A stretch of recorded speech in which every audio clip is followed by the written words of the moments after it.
ጨረቃ በጣም ኃይል አላት። ማዕበል ማስነሳቷንም አይገምቱም ብዙዎች። ደም ይመላል አሉ።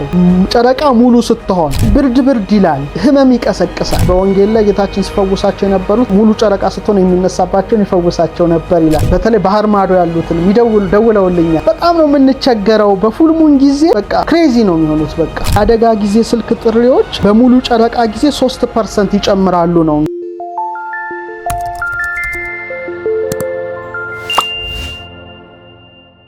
ተፈጥሮ ጨረቃ እንዴት አይነት መስተጋብር ወይም መሰናሰል እንዳደረጉና ያ ደግሞ ተጽዕኖ ምድር ላይ እንዴት እንደሆነ ነው ነግራችሁ። ስለዚህ የጥንት ኢትዮጵያውያን ዕውቀት በዚህ በጣም ሰፊና የተራቀቀ ነው። እሱን አቀርብላችኋለሁ። የሌሎችም የጥንት ስልጡን ህዝቦች እንዴት ይሄንን እንደሚያዩትም ጨምሬ ነግራችኋለሁ። ሳይንሳዊ ነገሩንም ጨምሬ ማቀርብላችሁ። ጨረቃ ተጽዕኖዋን ካየን በተለይ በእንስሳት፣ በአራዊት፣ በአይዋፍ ላይ ያላትን ጉድ ነው የምነግራችሁ። በጣም ሳይንሳዊ ጥናቶች ናቸው፣ የታወቁ ጥናቶች ናቸው። በተለይ ሄኖክ በተለይ በፀሐይ ቀመር ጊዜ በጎች ራሱ ይንጠላጠላሉ ማለት ይጸንሳሉ። በጣም ፈቲው ይነሳባቸዋል፣ ምኞት ይነሳባቸዋል፣ ጾታዊ ግንኙነት ያደርጋሉ፣ ይራባሉ ይላል። እንግዲህ ጨረቃም እንደዚሁ አይነት ተጽዕኖ አላት። እንግዲህ አብዛኞቹ እንስሳትና አራዊት አጣማጃቸውን ማግኘት ይፈልጋሉ። ያው እንግዲህ የተፈጥሮ ህግ ነው። ስለዚህ በተለይ የዱር እንስሳት የዱር አራዊትን ይሄንን ይከተላሉ። ሲከተሉ ግን የጨረቃን የ29.5 ወርሃዊ ዑደቷን ነው የሚከተሉትና የጨረቃን እያንዳንዱን ፌዟን ሰሌዳዋን በመከተል አጣማጃቸውን ይፈልጋሉ የሚል ሳይንሳዊ ጥናቶች አሉ። ለምሳሌ የተወሰኑትን በነግራችሁ በፉልሙን ጊዜ ማለትም በሙሉ ጨረቃ ጊዜ ኢምፓላስ የሚባል አንድ አለ፣ እንደ አጋዘን መሰል ነው እና ይጮሃል። ልክ ፉልሙን ላይ ሙሉ ጨረቃ ጊዜ ሲጮህ ሴቶቹ ወይም እንስቶቹ የጾታዊ ስሜታቸው ይነሳል በዚህ ወቅት ማለት ነው። እንግዲህ ይሄን እንግዲህ በሙሉ ጨረቃ ጊዜ ነው እንግዲህ ጥንዱን ለማግኘት ነው የሚጮኸው። ይሄንን ሁሉ ዝርያዎች ኢምፓላስ ዝርያዎች ሁሉ ነው የሚተገብሩት። በጣም የሚገርመው ያን ጊዜ እንግዲህ ጾታዊ ግንኙነት ያደርጋሉ፣ ዘራቸው ይባዛል። በብዛት ይሄንን የሚያደርጉት ደግሞ ፉልሙን ጊዜ ምልአተ ወር ሲሆን ነውና ልክ ሲጮህ ያ ድምፁ በጆሮአቸው ይገባል፣ መንቀሳቀስ ይጀምራሉ። ከዛ በኋላ እንግዲህ ግንኙነት ፈጥረው ይወልዳሉ ማለት ነው። ስለዚህ በማናቀው መልኩ የሙሉ ጨረቃ ተጽዕኖ አድርጎባቸዋል ማለት ነው። ሄኖክ ይሄንን ይላል እንግዲህ በተለይ በጨረቃው ዑደት፣ እሱ ደግሞ በፀሐይ ዑደት ጊዜ አዝሬት፣ አትክልት፣ እጽዋት ያብባሉ ያፈራሉ ካለ በኋላ አባግ በጎች ደግሞ እርስ በርስ ይንጠላጠላሉ ማለት ይጸንሳሉ ብሎ ሄኖክ ራሱ ተናግሯልና እነዚህ ሰማያውያን አካላት ዝም ብለው በሰማይ ላይ ማብራት አይደለም ስራቸው። ብዙ ነገሮች አሉ።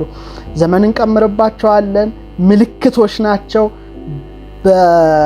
የጎንዮሽ ነገሮች አሏቸው። ይሄን ሁሉ ማወቅ ያስፈልጋል። ስለዚህ ለምሳሌ እንደዚህ አይነቱ የዱር እንስሳ የጾታዊ ፍላጎቱ እንዲነሳ በማድረግ ጨረቃ በጣም ወሳኝ ሚና እንዳላት ነው ጥናቶች የሚጠቁሙት። ሌላው የጨረቃ ዑደት እንደገና በተለይ በልብ የሚሳቡ፣ በእግር የሚሽከረከሩ፣ በክንፍ የሚበሩ፣ በደመነፍስ ሕያዋን ሆነው ጸንተው ለሚኖሩ ለባህር ፍጥረታት ሁሉ በጣም ይጠቅማሉ።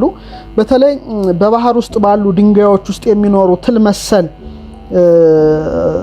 አሉ፣ የባህር ፍጥረታት ናቸው። በተለይ አብረው ነው የሚጓዙት፣ አብረው ነው የሚሽከረከሩት፣ በጣም ነው የሚራቡት።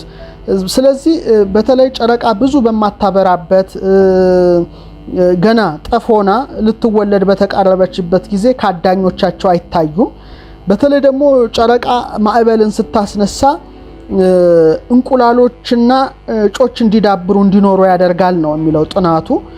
ይሄ እንግዲህ በጣም አስገራሚና ከነዚህ ጨረቃ ማዕበልን ስታስነሳ እንቁላሎቻቸውና እጮቹ እንዲዳብሩ የሚያደርግ ነው የጨረቃ ማዕበልን ማስነሳት በማለት ነው ጥናቶቹ የሚጠቁሙት። ከዚሁ ጋር ተያይዞ እንደውም ግራኒየን ተብሎ የሚጠራው የአሳ ዝርያ በከፍተኛ ማዕበል ጊዜ በተለይ ጨረቃ ሙሉ ስትሆን ማዕበል ታስነሳለች እንደሚታወቀው በስበቷ ምክንያት እና እንቁላሎቻቸው በባህር ዳር ባሉ አሸዋዎች ላይ ነው የሚሆኑት። ምክንያቱም በማዕበሉ ምክንያት ወደ ውጪ ተጠርገው ይወድቃሉ እና አሸዋው ያን የሚያድጉ የአሳ ዝርዮችን እንቁላል ይጠብቃል።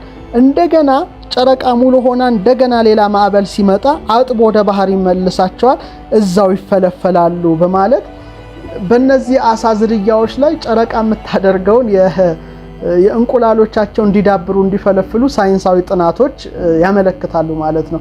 ሌላው በጣም በእጅጉ አስገራሚ ነገር ሳይንቲስቶች እነዚህን የባህር ትሎች ቅድም የጠቀስኳቸውን እስቲ በሰው ሰራሽ የሆኑ ቋሚ ብርሃን በመጠቀም ወይም ጨለማ ውስጥ አድርገናቸው እናሳድጋቸው ብለው ቢሞክሩ ምንም ማራባት አልቻሉም። ከዚያ ልክ በጨረቃ ዑደት ልክ የሚሰራ ሰው ሰራሽ መብራት ማብራት ጀመሩ። ከዛ ትሎቹ የመራባት እንቅስቃሴያቸውን ጀመሩ። ስለዚህ እንደውም አጥኞቹ ምንድነው የሚሉት ሉናር ክሎክ የፀሐይ የጨረቃ ሰዓት ውስጣቸው አለ ማለት ነው። ማኛ ማናቀው ማለት እንግዲህ ፍጥረታት ሁሉ ያስደንቃሉ። ልክ በጨረቃ አይነት መብራት ሲያበሩላቸው እንደገና መራባት ጀመሩ። ይሄ ምን ያመለክታል? ከጨረቃ ሰሌዳ ጋር የተያያዘ የመራባት ሁኔታ እነዚህ አሳ ዝርያዎች ውስጥ እንዳሉ ሳይንቲስቶቹ ወይም ጠበብቶቹ ደርሰውበታል ማለት ነው። ክቡራን ተመልካቾቻችን በቃ ይሄ በጣም አስገራሚ ነው። በተለይ ደግሞ ፉል ሙን ወይም ሙሉ ጨረቃ ስትሆን በጣም በጥራት ያያሉ። ብዙዎች ደግሞ እንቁላላቸውን የሚጥላሉ። በተለይ ደግሞ የእንቁራሪት ዝርያዎች ደግሞ በሙሉ ጨረቃ ጊዜ ከመጮህ ይጠበቃሉ የሚልም ጥናት አለ። በተለይ ዩቲዩብ ላይ ታገኙታላችሁ። ምክንያቱም ሙሉ ጨረቃ ስትሆን በግልጽ ይታያሉ እንቁራሪቶቹ። ስለዚህ ይሄን አውቀው ያን ጊዜ አያስካኩም። ምክንያቱም እነሱን የሚያድን ሌላ አውሬ ስላለ ጸጥታን ይመርጣሉ የሚል በጣም አስገራሚ ነገር ነው ክቡራን ተመልካቾቻችንና የጨረቃ ጉድ በጣም ብዙ ነው። አሁን እንግዲህ ገና መቅድሙ ላይ ነን፣ ወደ ዋናው እንገባለን። ይሄ እንግዲህ በእንስሳት ዓለም፣ በአራዊት ዓለም፣ በአይዋፍ ዓለም በተለይ በስነ ህይወታቸው ውስጥ ጨረቃ በሚገርም መልኩ የምታደርገው አዎንታዊና አሉታዊ ድርሻዋን ነው የሚያመለክተው። ብዙዎች ይሄ ነገር እስካሁን እንቆቅልሹ ሊፈታላቸው አልቻለም። እንዴት ያቺ ጨረቃ በልብ የሚሳቡ በእግር የሚሽከረከሩ በክንፍ የሚበሩ በባህር ውስጥ በሚኖሩ በየብስ በሚኖሩ ፍጥረታት ላይ እንዴት ተጽዕኖዋን አደረገች? ብዙ ጊዜ መልስ የሌለው ጥያቄ ሆኖ በተመራማሪዎቹ መካከል ያልፋል። ክቡራን ተመልካቾቻችን ሌላው በጣም የሚገርመው በአደን ላይ በተለይ ዘጋርዲያን ላይ የወጣ አንድ ዘገባ አለ። በተለይ ስለ አራዊት ጠባይ በሚል ርዕስ ነው። ጁላይ 20 2011 ላይ ነው። በታንዛኒያ በተለይ 500 ጥቃቶች የአራዊት ጥቃቶች ማለት ነው ጨረቃ መቀነስ በጀመረችበት ጊዜ እንደተከሰቱ ዘጋርዲያን አስነብበዋል። በተለይ ታንዛኒያ ላይ ነው ይሄ ነገር የተከሰተው። በተለይ አንበሳ ሙሉ ጨረቃ ከሆነች በኋላ በከፍተኛ ሁኔታ ማደን እንደሚጀምር ነው። በጣም እንደምታውቁት ናሽናል ጂኦግራፊ ላይ በጣም ልዩ ካሜራዎች ነውና ይሄንን ተከትለውታልና በተለይ ዘጋርዲያን ሲያስነብብ ታንዛኒያ ላይ በሚገርም መልኩ ፉል ሙን ሙሉ ጨረቃ ከሆነ በኋላ ያሉት ቀናት አንበሳ በጣም በከፍተኛ ሁኔታ አደኑን እንደሚያፋጥን ነው ዘጋርዲያን የዘገበው። ደግሞ ቀበሮ ደግሞ ጨረቃ መቀነስ በጀመረች ጊዜ ደግሞ የበለጠ አደገኛ ይሆናል ይላል። በጣም አውሬነቱ ይነሳበታል፣ በከፍተኛ ሁኔታ እሱም ያድናል ይላል ዘጋርዲያን የዘገበው ዘገባ ማለት ነው። እንደውም እንደ ዘጋርዲያን ዘገባ ከሆነ ከ1988 እስከ 2009 ድረስ በታንዛኒያ መንደሮች በሚኖሩ ነዋሪዎች ላይ 500 የሚደርሱ የአንበሳ ጥቃቶች ደርሰዋል ነው የሚሉትና በጣም አስፈሪ ነበረ እና 2/3 የሚሆኑ አብዛኞቹ ተበልተዋል፣ በጣም በአሰቃቂ ሁኔታ ተገለዋል። ይህን ማጥቃት ያደረሱት ደግሞ ጨረቃ በምታንስበት ጊዜ ነው። ሙሉ ከሆነች በኋላ እየጎደለች በምትሄድበት ጊዜ ከሙሉ ጨረቃ በኋላ ነው ይህን ጥቃት ያደረሱትና ቢያንስ ወደ 500 የሚደርሱ ሰዎች ላይ ጥቃት እንዳደረሱ እነዚህ በተለይ አንበሶቹ ጥቃት እንዳደረሱና በጣም 2/3 እንደገደሉ ጥናቶች ይጠቁማል። ይሄ እንግዲህ ዘ ጋርዲያን ያስነበበው ነው። ስለዚህ የአራዊት ጠባይ ከጨረቃ ሰሌዳ ጋራም የተያያዘ ነገር እንዳለው ነው እንግዲህ ምሁራኖቹ የጠቀሱት። ሌላው በጣም የሚያስገርመኝ ጨረቃና ማዕበል ነው። አሁን ወደ ሰዎች ለመምጣት ነው ይሄ ሁሉ መንደርደሪያና ጨረቃና ማዕበል ምንድነው የሚተሳሰሩት የሚለውን ነገር ማወቅና መረዳት ያስፈልጋል። እንግዲህ ሁሉን የፈጠረ እግዚአብሔር ነው። እነዚህ ደግሞ ፀሐይ፣ ጨረቃ፣ ከዋክብት የራሳቸው ስራ አላቸው በተፈጥሮ ላይ ማለት ነው። በተለይ ብዙዎቻችሁ እስቲ ከቅዱሳት መጻሕፍትስ ይሄ ነገር ስላላችሁ በተለይ ጨረቃና ማዕበል ማስነሳቷን በሉቃስ 21:25 ላይ የተጻፈ አለና ብታነቡት ጥሩ ነው። በተለይ በፀሐይና በጨረቃም በከዋክብትም ምልክት ይሆናል ይላል። በፀሐይ በጨረቃ በከዋክብትም ምልክት ይሆናል ካለ በኋላ በምድር ላይም ሕዝቦች ከባህሩና ከሞገዱም ድምጽ እየተነሳ እያመነቱ ይጨነቃሉ ይላል። ምክንያቱም በፀሐይ በጨረቃ በከዋክብት ምልክት ይሆናል። መጀመሪያ እነዚህ ማዕበል፣ ሞገድ፣ ወጀብ ከመነሳቱ በፊት ዋናው ፀሐይ፣ ጨረቃ፣ ከዋክብት እንደሆኑ ነው የጠቀሰው። ስለዚህ በፀሐይ በጨረቃ በከዋክብት ምልክት ይሆናል ካለ በኋላ በምድር ላይ የሚኖሩ ሕዝቦች ከባህሩ ከሞገዱ ድምጽ የተነሳ እያመነቱ ይጨነቃሉ ይላል እና በፀሐይ በጨረቃ በከዋክብት ላይ ካለው ምልክት የተነሳ የሚነሳው ማዕበል የሚነሳው ሞገድ ህዝብን የሚያስጨንቅ እንደሆነ ነው የሚጽፈው። ስለዚህ እዚህ ላይ በደንብ አድርገን ትኩረት ሰጥተን ስናነበው በእውነት እጅግ ይገርመናል። ምክንያቱም አሁን በመርከበኞችን መጠየቅ ነው። ይሄ በጣም ቀላል ነው። መርከበኞች በፉል ሙን ጊዜ ወይም ምልአተ ወር ጨረቃ ሙሉ በምትሆንበት ጊዜ መሾፈር አይወዱም። በተለይ ካፒቴኖችን መርሃ ግብር የምታዩ እንግዲህ ታውቁታላችሁ። ምክንያቱም ጨረቃ የምታስነሳው ከፍተኛ የሆነ ምንድነው አለ ማለት ነው፣ ማዕበል አለ። እንግዲህ ጨረቃ በመሬትና መሬት ላይ በሚኖሩ ፍጡራን ላይ ያላት ተጽዕኖ ብዙዎች እንግዲህ አያስቡትም ማለት ይቻላል። ማዕበል ማስነሳቷንም አይገምቱም። ብዙዎች ከማዕበል ጋር ምንም ግንኙነት ያላት አይመስላቸውም። ነገር ግን በጣም ሰፊ የሆነ ግንኙነት አላት። ለምሳሌ አይዛክ ኒውተን እንደምታውቁት ስለ ስበት ሕግ ተናግሯል። በሁለንታ ዩኒቨርስ ውስጥ ያሉ ቁስ አካላት ሁሉ ይሳሳባሉ የሚል ሐሳብ አለው። ትክክል ነው። መሬትና ጨረቃም በተመሳሳይ መልኩ ይሳሳባሉ ማለት ነው። የመሬት እንግዲህ ብዙ ውጫዊ አካሏ ደግሞ ውሃ ነው እንደምታውቁት። ስለዚህ በጨረቃ በሚሳብበት ወቅት እንደ ሁኔታው ከ2 እስከ 10 ሜትር ርዝመት ያለው የውሃ ከፍታ ወይም ሙላት ወይም ማዕበል ወይም ታይድ ያመጣል ማለት ነው። እና አስቡት እስቲ ከ2 እስከ 10 ሜትር ማዕበል ታስነሳለች ጨረቃ። ይሄ በጣም የታወቀ ነው፣ ብዙም አዲስ ነገር አይደለም። እና ጨረቃ በጣም ኃይል አላት እና ስበቷ ነው ከ2 እስከ 10 ሜትር። እንግዲህ ምድራችን አብዛኛው ከየብሱ ባህሩ የሚበዛ ነው። ስለዚህ ማዕበልን እስከ 10 ሜትር ወደ ላይ የማውጣት ስበት ደረጃ አላት ማለት ነው። ይህ ክስተት በተለይ ውቅያኖስ ዳርቻ የሚኖሩ ሰዎች ያውቁታል። ስለዚህ ደግሞ በተለይ ምልአተ ወር ሲሆን ጨረቃ ሙሉ ስትሆን በጣም ይጠነቀቃሉ። ምክንያቱም የምታስነሳውን ማዕበል መጠኑን ስለሚያውቁት በጣም ከፍተኛ የሆነ ጥንቃቄ ነው የሚያደርጉት። እንግዲህ የውሃ ሙላት በተለይ ጠፍ ጨረቃ ስትሆን ወይም ኒው ሙን የምትባለው ማለት ነው በክ ምትል ብላሽ ሆና ጠፍ ጨረቃ በምትሆንበት ጊዜና ሙሉ ጨረቃ ስትሆን ደግሞ ማዕበሉ ይለያያል። በተለይ ይሄ ውሃው መሙላት ወይም ከ2 እስከ 10 ሜትር መጨመር።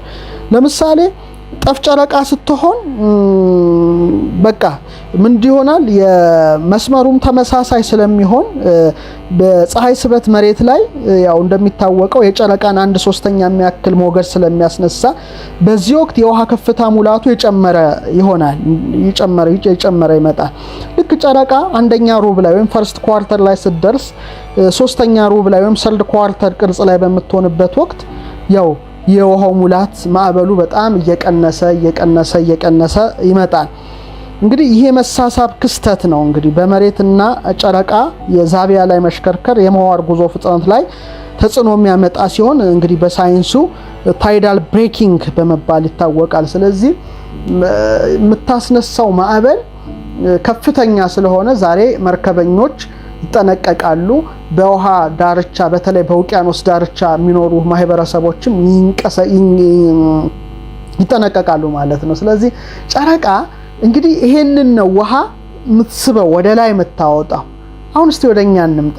እንግዲህ ጨረቃ ማዕበል ሞገድ እንደምታስነሳ ምልክትም እንዳላት ፀሐይም ጨረቃም ከዋክብትም የተጻፈውን ቅዱስ ቃል ቅድም ነግሬያቸዋለሁ። አሁን ደግሞ በሰዎች ላይ የሚፈጠረው ማዕበል ውቅያኖሳችንን የኛንስ ውቅያኖስ እንዴት ነው ማትስብበት ምክንያት?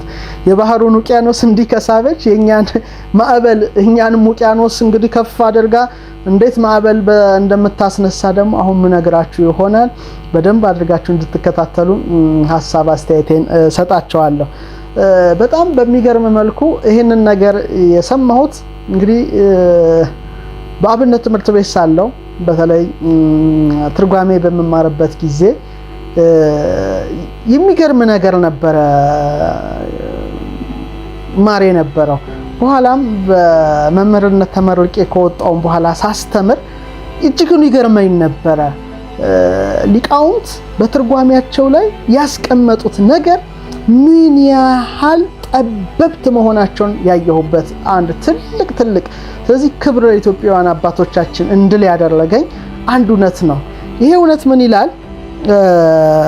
ሁለት አይነት በሽታን ይጽፋል። እንግዲህ ሁለት አይነት በሽታዎች ብዙዎች ናቸው፣ ግን ስክሪኑ ላይ እንደምታዩት የስጋና የመንፈስ ብለን ብንከፍለው አሁን በስጋ ሲሆን ምን ይላል?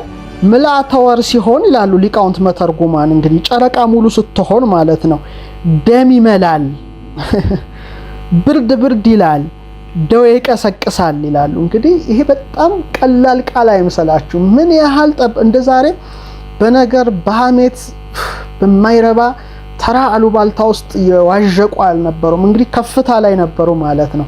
አሁን ከባድ ነገር ነው የምነግራችሁ፣ በደንብ እንድታስተውሉ ነው የምፈልገው። ደም ይመላል አሉ። ጨረቃ ሙሉ ስትሆን ደም ይመላል፣ ብርድ ይላል፣ ህመም ይቀሰቅሳል። አያችሁ፣ ህመም ይቀሰቅሳል። ደዌ ስጋ ያለበት ሰው በሽታው ይቀሰቀስበታል፣ ደሙ ይሞላል አሉ። ደሙን እንዴት ከፍ እንደምታደርገው እንደምትስበው ነው ያስቀመጡት በጣም በሚገርም መልኩና ደም ይመላል፣ ደዌ ይቀሰቅሳል ካሉ በኋላ በተመሳሳይ መልኩ ደግሞ በመናፍስት የተያዙ ሰዎችም ያማቸዋል ይላል። የክፉ መንፈስም ህመም ይበረታል። እሱ ደግሞ ክፉ መንፈስ ወይም ጋኔን ዲሲፕስ ለማሳሳት ማለት ነው። እንዲሆናችሁ ጨረቃን ባታመልኩ ነው ለማለት። እንግዲህ እግዚአብሔርን አምልኮት ወደ ጨረቃ ለመለወጥ ለማሳሳት የሚጠቀምበት ዘዴ በጨረቃ ጊዜ እንዲነሳ ሙሉ ጨረቃ ስትሆን እንዲነሳባቸው ያደርጋል። ይሄ መንፈስ ህመምተኞችን ነው።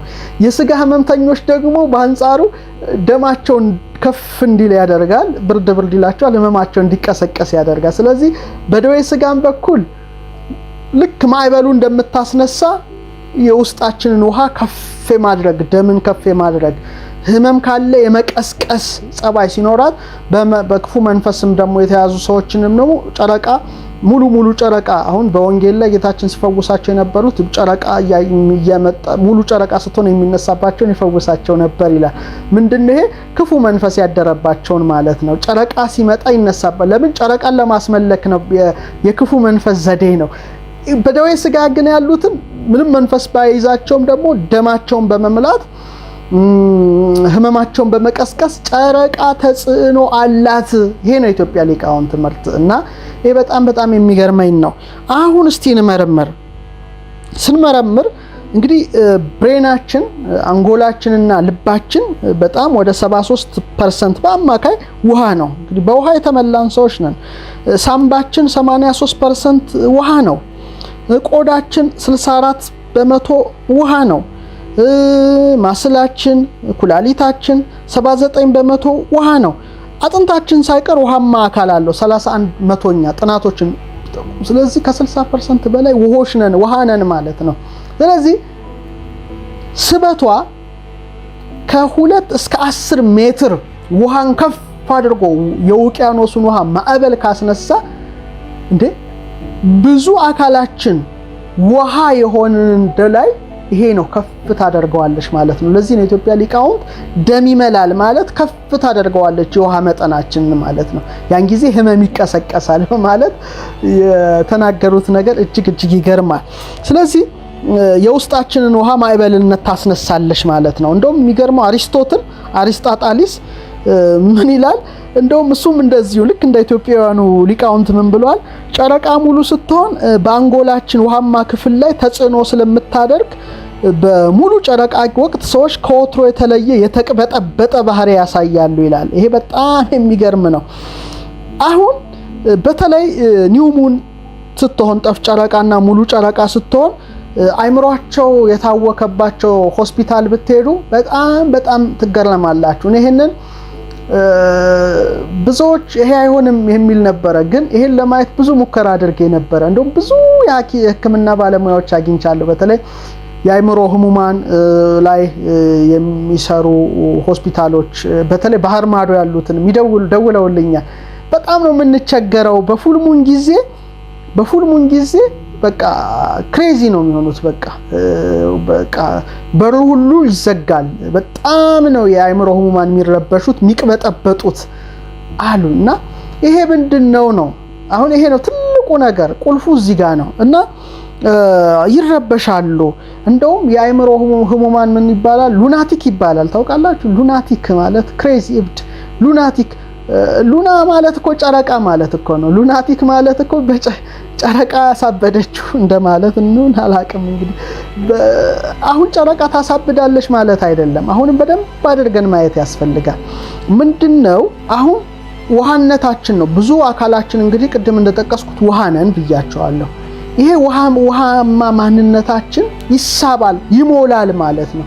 ስለዚህ ደስተኛ ሰው የበለጠ ደስተኛ ሊሆን ይችላል በእለቱ እንደማለት ነው። ሀዘን ጨቅጫቃውም የበለጠ ጨቅጫቃ፣ ሐሜተኛውም የበለጠ ሐሜተኛ፣ ፖዚቲቭ ኢነርጂ ያለው በጣም ፖዚቲቭ ኢነርጂ የሚጨምርበት፣ በኔጌቲቭ ኢነርጂ ደግሞ በማይረባ ኢነርጂ የተሞላ ደግሞ እንደዚሁ ጨምሮበት ሐሜተኛ፣ ክፉ እንዲህ ማለት አሁንም እሷ ታደርገዋለች አይደለም። ኢነርጂው ይሄ ውሃነቱ ከፍ ሲል የውሃ ማንነቱ አሁን ውሃነታችን፣ እሳትነታችን፣ ነፋስነታችን፣ መሬትነታችን የራሱ ተጽዕኖ እንዳለውና ህልም እንደሚያሳየን ሁሉ ይሄ ውሃነታችንን ከፍ ስለምታደርገው ደስተኛው የበለጠ መደሰት፣ ብስጩ የበለጠ መበሳጨት፣ የሚያመውም የበለጠ ማመም ከፍ ነው የሚለው ደም ይመላል ያሉት ሊቃውንት ይሄ ነው። ይሞላልና አንጎሉም በብዙ ውሃ የተመላ ነው። ብዙ ክፍል ውሃ ነው። ስለዚህ ይሄንን ነገር ከፍ ታደርገዋለች። የውስጣችንን ማዕበልና ሞገድነታችንን ታነሳሳዋለች ማለት ነው። ይሄ እንግዲህ በጣም አስገራሚው ነው። ስለዚህ ያለንን ትጨምራለች፣ የበለጠ ታሳብዳለች፣ ታስደስታለች ማለት ሳይሆን ያለንን ትጨምራለች። የበለጠ ውሃ ስለሆንን ልክ እንደ ውቅያኖሱ ታነሳሳናለች። እንግዲህ ይህን የሚያውቅ ሰው እንግዲህ የበለጠ ይጠቀማል። የማያውቅ ግን ሁሌ ግራ እንደተጋባ ይኖራል። እንግዲህ ከተፈጥሮ ጋራም ሳይናበብ ይኖራል። ለምሳሌ መርከብ ወይም አይሮፕላን በነፋስ አቅጣጫ ነፋሱ በሚመራው ከተጓዘ በሰላም ይሄዳል፣ ይንቀሳቀሳል። ባልሆነ አቅጣጫ ደግሞ ከተጓዘ ሊሰባበር እንክትክቱ ሊወጣ ይችላል። ጥፋተኛው ነፋሱ አይደለም። ጥፋተኛው ነፋሱ ሳይሆን የነፋሱን አቅጣጫ ያላወቀው አብራሪው ሊሆን ይችላል፣ ወይም ደግሞ መርከብ ወይም ጀልባ ቀዛፊ ሊሆን ይችላል። ስለዚህ ችግሩ ከጨረቃ ሳትሆን ያ የምታደርገውን ተጽዕኖ አለማወቅ፣ አለመረዳት ነውና ብዙዎች ታመምን ቢሉ ሊቃውንቱ እንደጠቀሱት ብርድ ደምን ስለምትመላ ህመም እንደሚቀሰቀስ የኢትዮጵያ ሊቃውንት እንግዲህ ጽፈው እናነባለን። በጣም በሚገርም መልኩ 2011 ላይ ወርልድ ጆርናል ኦፍ ሰርጀሪ ላይ የቀረበ ጥናት አለ፣ ማንበብ ትችላላችሁና 40% የህክምና ሰዎች በህመምተኞች ላይ በተለይ በሙሉ ጨረቃ እብደት ፉልሙል ማድነስ ያምናሉ። እንግዲህ 40% ማያምኑ አሉ። አይመለከተንም፣ ሜንስትሪሙ ሳይንስን ሁሉ መከተል ይገባናል ማለት አይደለም ግዴታ። ሳይንስ አንዴ ይሄ ነው ይላል፣ በሌላ ጊዜ ደግሞ ትክክል አይደለም ለካ ይሄ ነው ብሎ የሚያሻሻል እንትን ስላለ ቋሚ ነገር የለውም። ስለዚህ የጥንት እውቀት በጣም ሰፊ ነው እና ፉል ሙን ማድነስ የሙሉ ጨረቃ እብደት ይሉታል። በተለይ እዛ ላይ ያወጣው ወርልድ ጆርናል ኦፍ ሰርጀሪ ላይ ነው። 40% ነው የሚያምኑትና እንደውም ምን ይላሉ የአደጋ ጊዜ ስልክ ጥሪዎች በሙሉ ጨረቃ ጊዜ 3% ይጨምራሉ ነው። እንግዲህ የአደጋ ጊዜ ኢመርጀንሲ ኮል ይደወላል ሆስፒታል ላይ ገሌ ታመመልኝ አምቡላንስ ላኩ፣ ገሌ ታመመ አምቡላንስ ላኩና የተጠናው ጥናት ነው እንግዲህ ትልቅ ሜዲካል ጆርናል ላይ 3% ይጨምራል በሙሉ ጨረቃ ስትሆን። ከዛ እንደገና ደግሞ ጠፍ ጨረቃ ስትሆን ደግሞ 6% ይቀንሳል ይላሉ። እንግዲህ 3% 6% በጣም አወዳደሩ። ጠፍ ስትሆን ይቀንሳል ምንም ችግር የለበት 6% መቀነስ። ፉል ሲሆን ደግሞ 3 ሙሉ ስትሆን ደግሞ 3% ይሄ ኢመርጀንሲ ኮል በሆስፒታል እንደሚደወል እዛ ላይ ጥናት ያመለክታል። ሌላው በጣም የገረመኝ 2008 የብሪቲሽ አጥኞች የጨረቃ ዑደትና ዶክተሮች ያቀረቡትን በጣም በሚገርም መልኩ አቅርቦታል። እንደውም ምን ይላል ሜዲካሊ አንኤክስፕሌንድ ስትሮክ ሲምፕተምስ የሚል ነውና ሕክምና የማይገልጸው ህመምተኞች የሚታመሙት የራስ ህመም፣ የመደንዘዝ ስሜት ያመኛል ይላል እዛ ላይ ማለት ነውና ሜዲካሊ ወይም በሕክምናው አንኤክስፕሌንድ ነው ማይገለጽ ነው እና ራሴን አመመኝ ይላሉ፣ ደነዘዘኝ ይላሉ። ሲታዩ ጤናማ ናቸው፣ ሲመረመሩ ልባቸውና ሁለንተናቸው ሲመረመር ጤና ናቸውና ራሱ ሕክምናው ማይገልጸው ነገር ነው የሚል ነው እዛ ላይ ጻፈውና ይሄ ነገር በሙሉ ጨረቃ ጊዜ የተከሰተ ክስተት መሆኑን ነው የብሪቲሽ አጥኞች ያቀረቡትና ብዙዎች ደህና ናቸው። እስቲ እናንተስ ምን አይነት ስሜት ይሰማቸዋል የሚለውን እስቲ አስተያየት መስጫው ላይ ማስፈር ትችላላችሁ። አብዛኛዎቹ በእንደዚህ ያጋጠመኝ አለ ብዙዎች እንደዚህ ይሉናል እና ይጽፋሉና ፉል ሙን ስትሆን በጣም ደስተኞች አሉ፣ በጣም ራሳቸው የሚያማቸው የሚደነዘዛቸው አሉና እስቲ እናንተስ እንዴት ነው? ለምሳሌ ያለፈዋን ሙሉ ጨረቃ እንዴት አለፈች? የመስከረም 10ዋ እንዴት ላይ ነበራችሁ የሚለውን ራሳችሁ እንድትገመግሙ በዚሁ አጋጣሚ አስተያየት መስጫው ላይ ደግሞ ሐሳባችሁን አስተያየታችሁን ያለምንም ማፈር ብትጽፉትና ብታሰፍሩት በጣም መልካም ነው ላለው